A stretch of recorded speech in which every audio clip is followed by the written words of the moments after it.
Chapitre 8. Le Shiloh. À cause de ceux qui divisent les hommes, en les trompant ou en les détournant de la prophétie. Aujourd'hui, personne ne s'aperçoit que le Fils de l'homme est le Shiloh que Jacob annonce lorsqu'il prophétise sur ses 12 fils. Nul ne sait alors qu'il s'agit du Fils unique, que l'on voit également à travers beaucoup d'autres personnages de l'Écriture. Mais, quel que soit le nom qui lui est donné, il s'agit toujours du Fils unique de Dieu et non de plusieurs. On peut aussi lire dans le livre. Mais ils sont devenus durs d'entendement.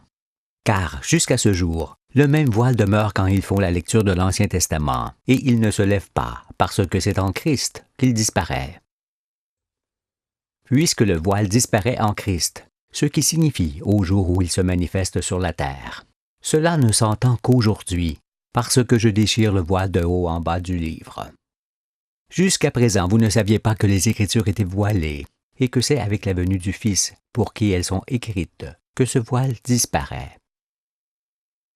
Si donc le Fils était venu il y a 2000 ans, il va de soi que vous sauriez ce qu'est sa crucifixion, la résurrection des morts à laquelle il est le premier de tous à prendre part, ainsi que le jugement dernier qu'il opère, les élus, le royaume et toutes choses.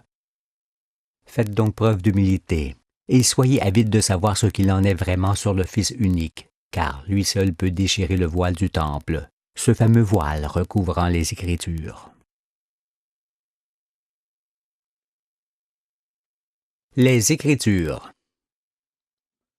Le Nouveau Testament était indispensable pour passer de Moïse à Emmanuel, qui sont les deux êtres appelés sur la montagne de l'Éternel. Étant les interprètes de Dieu, ils sont bien au-dessus des prophètes. Ils parlent un langage commun et sont en mesure de changer le monde. Un prophète ne peut pas changer le monde, mais les deux témoins de Dieu, eux, le peuvent et le font. C'est pourquoi, sans Moïse, les hommes seraient déjà tous morts, et sans moi qui viens éclairer le monde, nul ne pourrait vivre dans le siècle qui arrive. Mais je ne serai pas toujours là pour vous parler des Écritures. Aussi, prêtez l'oreille sur ce que j'en dis. L'Ancien Testament, qui est en soi toute la prophétie et le corps du Christ, a été réalisé par Moïse en Horeb. Et le Nouveau Testament, qui servit d'abord à faire sortir les imposteurs et les traîtres, puis à faire lever le Fils derrière eux, a été réalisé par Jean à Patmos, comme ce fut dit. Je sais que vous vous demandez alors s'ils se sont fait aider. Je réponds que nul ne pouvait être dans le sein de Moïse et dans le sein de Jean pour voir ce qui s'y trouvait, et que s'ils se sont fait aider, ce ne put être pour la prophétie en soi. Cela est donc sans importance. Écoutez avec attention. Lorsque Pierre vit sur la montagne Moïse, Élie et Jésus s'entretenant, et auquel il voulait faire 3 tentes, que pensez-vous qu'il vit? Parce que je suis Pierre, je dis qu'il vit les 3 personnes indispensables au monde qui conversaient ensemble par l'intermédiaire des écrits. Jésus, personnage de cet Élie qui devait venir, est celui qui écrit la vérité avec son propre doigt. Et vous en avez le témoignage dans le passage de la femme adultère que l'on amène devant Jésus pour connaître son jugement. Il est écrit « Moïse, dans la loi, nous a ordonné de lapider de telles femmes. Toi donc, que dis-tu? » Il disait cela pour l'éprouver, afin de pouvoir l'accuser. Mais Jésus, s'étant baissé, écrivait avec le doigt sur la terre. Comme il continuait à l'interroger, il se releva et leur dit « Que celui de vous qui est sans péché jette le premier la pierre contre elle. » Il s'étant de nouveau baissé, il écrivait sur la terre. Si vous aviez prêté attention à ce qui est montré, vous auriez remarqué que Jésus écrit un livre sur cette terre, et non dans le ciel, avec son propre doigt. La terre qui lui est remise étant aussi le sujet sur lequel il se penche et écrit. Quant à la femme adultère, que Jésus pardonne, elle s'est révélée effectivement pendant que j'écrivais. Il s'agit là d'un accomplissement manifeste de l'Écriture touchant à ma vie. Pour comprendre cet accomplissement, sachez que seuls ceux qui m'entourent savent réellement qui je suis et ce que j'écris. Il s'agit de Joanne et de son épouse, ainsi que de la femme de la ville que Dieu fit venir à moi lorsque j'étais épuisé. Cette dernière est la Samaritaine dans l'Écriture, qui est désormais avec son 5e mari, et celle qui versa son parfum sur moi pour ma sépulture. Joanne est le nom spirituel de cet aveugle de naissance auquel j'ai ouvert les yeux le premier. Il est mon ami, mon confident, celui qui s'assoit à ma table et met volontiers avec moi la main dans le plat. Son épouse, d'une grande moralité, est exemplaire dans sa conduite. Cependant, elle commit un adultère, et nous en fûmes fort surpris et ébranlés. Elle-même était très éprouvée, car elle ne comprenait pas cette sorte de folie passagère dont elle venait d'être l'objet. Je lui dis, ainsi qu'à son mari, que cela ne venait point d'elle, parce qu'il s'agissait d'un accomplissement fort important de l'Écriture n'ayant pu être évité. Je leur montrai que tout ce qui est écrit s'accomplit inexorablement et indépendamment de notre volonté pour nous servir de témoignage. Que tous ces accomplissements vous fassent saisir que personne au monde ne peut être le Christ, si ce n'est lui-même, car nul autre que lui et ceux qui l'entourent ne pourraient ensemble accomplir ce qui est écrit. Vous avez donc la certitude que Jésus écrit avec son doigt sur la terre, ainsi que l'Écriture le mentionne, et que ce qu'il écrit est ce livre assurément. En effet, puisque lui seul connaît la vérité, pourquoi donc ne l'écrirait-il pas? Le livre qu'il écrit est sous vos yeux. Il s'agit également du livre de vie de l'agneau, ou encore du petit livre de cet ange qui arrive avec force dans l'Apocalypse de Jean, en mettant un pied sur la mer et l'autre sur la terre, pour montrer au monde entier combien est grand son personnage, mais aussi pour prévenir qu'il n'y a plus de temps pour ce monde. La mère de Jean et la mère du Christ. Soyez fort attentifs à ce qui suit, car je vais lever le voile sur une grande partie de l'Écriture. Ayant conçu le Nouveau Testament, Jean est forcément né de l'ancienne alliance de Dieu avec les hommes. Élisabeth, mère de Jean, est le nom de cette première alliance et non une femme. Jésus, qui est Emmanuel aujourd'hui dans le monde, lui est forcément né de la nouvelle alliance de Dieu avec les hommes, puisqu'il s'y trouve à l'origine. Sa mère, Marie, qui signifie celle qui est mariée à Dieu, est le nom de cette nouvelle et dernière alliance. Je le dis autrement, Jean est né du monde esclave, qui fut esclave à cause de l'ignorance de la vérité et des ténèbres qui couvraient le monde. En effet, l'arche de l'Ancienne Alliance, l'Ancien Testament, ne permit point aux hommes de naître de l'esprit, mais seulement de la chair. Jésus, lui, est né du monde délivré de l'ignorance et des puissances de Satan. Car la vérité affranchit et libère l'homme. Elle fait naître une deuxième fois ceux qui sont nés de la chair et qui l'épousent. C'est pourquoi il est écrit que le Fils est celui qui ressuscite le premier d'entre les morts. Convenez donc que ce terme de premier ressuscité ou de premier-né d'entre les morts signifie incontestablement qu'il y en a d'autres qui naissent à sa suite. Et c'est à cela que vous assistez avec moi, à votre propre résurrection. Un prophète est un homme qui naît d'abord d'une femme, comme tout homme. Et lorsqu'il est en âge de comprendre, il naît à nouveau de l'esprit cette fois, car ses yeux s'ouvrent sur ce que quiconque n'a encore jamais vu. Et c'est à cet instant seulement qu'il sait qu'il est prophète et envoyé d'en haut. Il naît ainsi de l'esprit et non plus d'une femme, parce que d'une femme il est déjà né. C'est pourquoi je dis, je suis né à 42 ans. Vous-même, qui êtes morts sans la connaissance, je vous ressusciterai par mon baptême, et vous donnerai une vie nouvelle en vous conduisant dans toute la vérité. Serez-vous alors né une deuxième fois d'une femme? M'entendez-vous, vous qui voyez une femme en mari, et une femme qui serait forcément l'égale de Dieu pour avoir ensemble un fils? La femme est l'égale de l'homme, et non de Dieu. C'est pourquoi on ne peut naître que de Sion la deuxième fois, Sion étant le nom spirituel donné à la montagne de l'Éternel, sur laquelle on s'élève progressivement, jusqu'à son sommet, depuis lequel rien ne peut rester caché dans aucun domaine. En me suivant jusqu'à la fin du livre, vous ferez cette ascension, et toute chose sera différente à vos yeux. Car les astres, le monde et son devenir vous apparaîtront autres que ce que vous les voyez. Vous serez alors les premiers-nés. Dans l'Ancienne Alliance, dans l'Ancien Testament, c'est la montagne de Sion qui était appelée la stérile, parce que d'elle, aucun d'entre vos pères et d'entre vous n'a pu naître de l'Esprit. Mais voici que Dieu a eu pitié d'elle, et après l'avoir fécondée avec le Saint-Esprit, elle vient maintenant de donner naissance à un fils, au Fils de l'homme, dont le nom est Emmanuel. C'est elle la mère de Jésus, car un prophète ne peut naître d'une femme, Jésus explique ces naissances de l'Esprit. Pourtant, vous ne compreniez pas.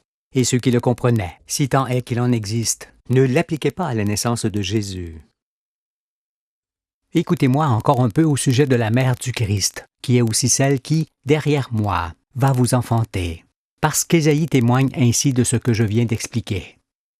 Avant d'éprouver les douleurs, elle a enfanté. Avant que les souffrances lui vinssent, elle a donné naissance à un fils. Qui a jamais entendu pareille chose? Qui a jamais rien vu de semblable? Un pays peut-il naître en un jour? Une nation est-elle enfantée d'un seul coup? À peine en travail, Sion a enfanté ses fils. Cette fois, vous cesserez de dire que la montagne de Sion a accouché d'une souris, car vous voyez enfin qu'elle est la mère du Fils et de tous les élus. Ésaïe dit qu'il faut beaucoup de temps avant que Sion puisse enfanter, mais que le jour où elle donne naissance au Fils annoncé, elle met aussi tous ses enfants au monde. Abstenez-vous alors de voir une femme en Marie, et cessez de la prier, car on ne prie pas Marie, on prie Dieu seulement. En ayant cru ce que la secte romaine vous disait sur Marie, la mère de Jésus, comment allez-vous pouvoir naître de nouveau? Par ailleurs, comprenez-vous pourquoi Dieu demanda aux hommes de ne point se faire de représentation quelconque des choses du ciel et de la terre, et pourquoi il leur défendit de dresser des statues qui lui sont en aversion? Ceux qui transgressèrent cet ordre, combien seront-ils aujourd'hui à en mourir si Emmanuel ne parvient pas à se faire reconnaître à leurs yeux? Ils adorent une femme qu'ils appellent Marie. Ils la prient, elle qu'ils croient l'égale de Dieu. Et ils s'en firent une statue devant laquelle ils s'agenouillent, en la priant. Puis ils se lèvent, se retournent et s'en vont, en pensant « Je ne risque plus rien, je suis blanchi. » Et moi je brise cette statue sur leur crâne, car c'est aussi ce qu'ils enseignent et font croire à leurs petits-enfants. Il me plairait d'anéantir vos croyances insensées, afin que vous ne périssiez point à cause d'elles. Mais briser les convictions de quelqu'un, fondées sur des traditions ancestrales, est pire que de lui briser un vase d'argile sur la tête. C'est pourquoi je crains beaucoup pour vous, car je sais, moi, qui je suis et qui est ma mère et mon père, et pourquoi je suis venu. Croyez-vous que je pourrais me mettre en charge du monde si je ne savais point qui je suis et si je n'y étais obligé? Je ne le ferai pas, car je vais où je ne voudrais point aller, et où j'ai déjà par 3 fois refusé d'aller. Mais j'y vais quand même, parce que j'ai en moi le pouvoir de la résurrection et celui de sauver les élus de Dieu. Quel homme serais-je donc si je faisais silence? Quel jugement porteriez-vous sur moi si vous saviez que j'existe et que je n'éclaire point le monde qui est sur le point de disparaître?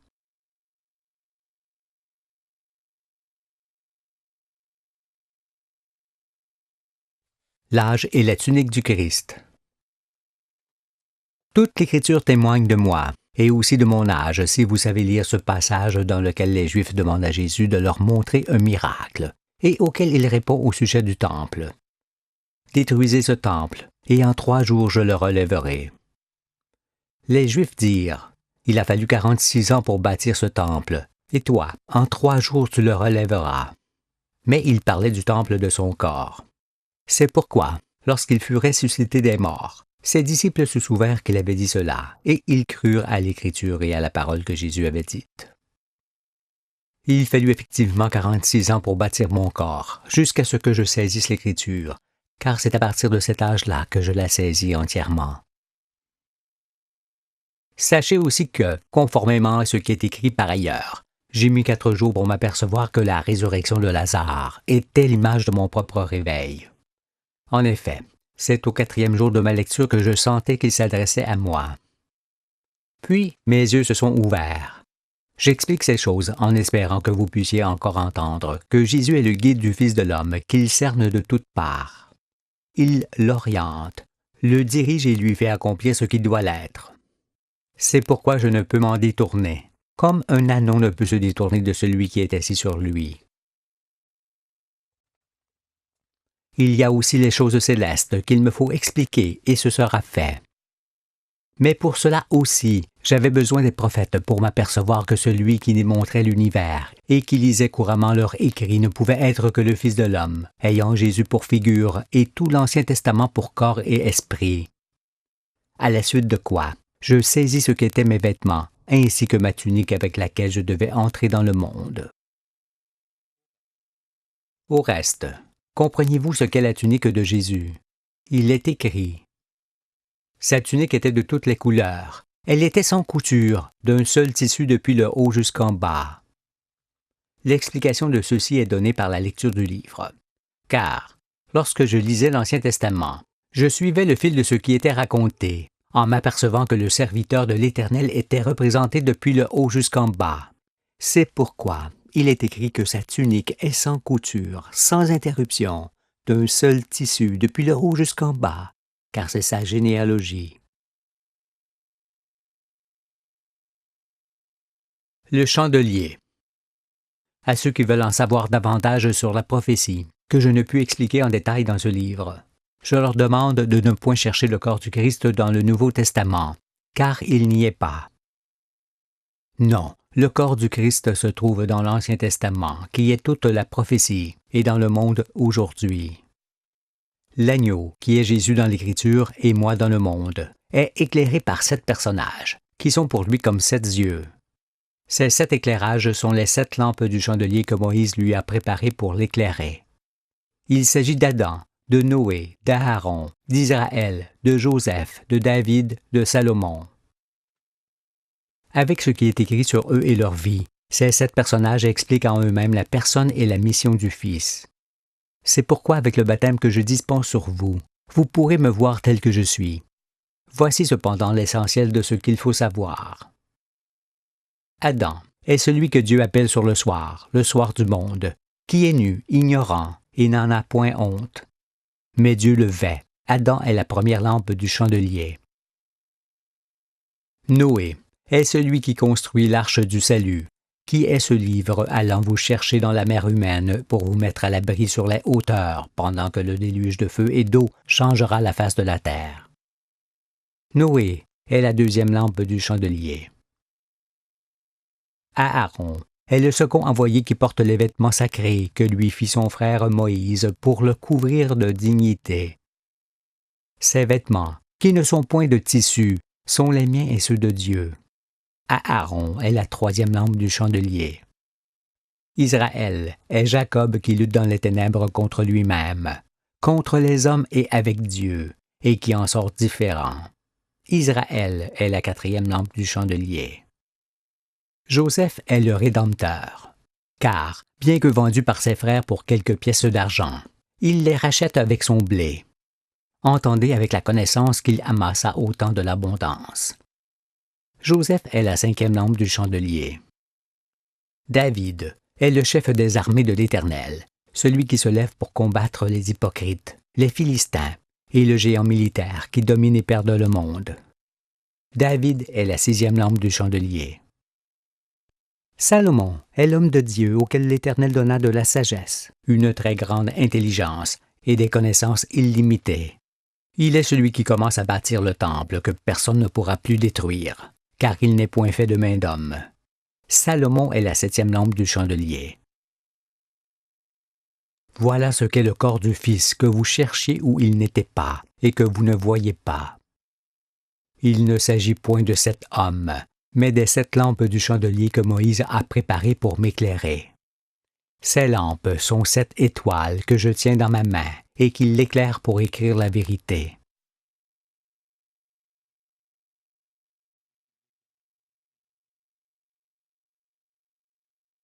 La Pâque de l'Éternel. Quiconque mangera mon livre mangera l'agneau. Il aura alors accompli la Pâque de l'Éternel, car je suis votre Pâque. Et dans les jours prochains, où vous la mangerez, vous serez saints de force et prêts à partir sur les hauteurs de vos pays, et là où je vous le conseillerai. Sur cela, j'ai quelque chose à vous montrer, car il est certain que vous ne pouvez point lire Moïse, qui que vous soyez. Cependant, vous pouvez tous saisir le passage dans lequel il institue la Pâque. Il explique comment et quand on mange l'agneau, puis il conclut ainsi. Quand vous le mangerez, l'agneau, vous aurez vos reins sains, vos souliers aux pieds et votre bâton à la main, et vous le mangerez à la hâte. C'est la Pâque de l'Éternel. Comme on vient de le dire, la Pâque de l'Éternel, consiste à manger l'agneau pour effectuer le passage du monde de ténèbres dans le monde de lumière, de ce monde-ci dans le royaume de Dieu.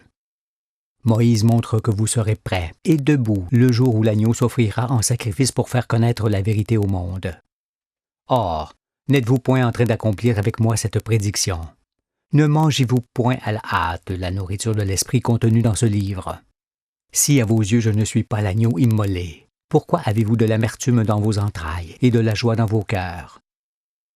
Ne vous mettez point en alarme, cependant. Je ne viens point vous tourmenter ni vous perdre, mais vous sauver.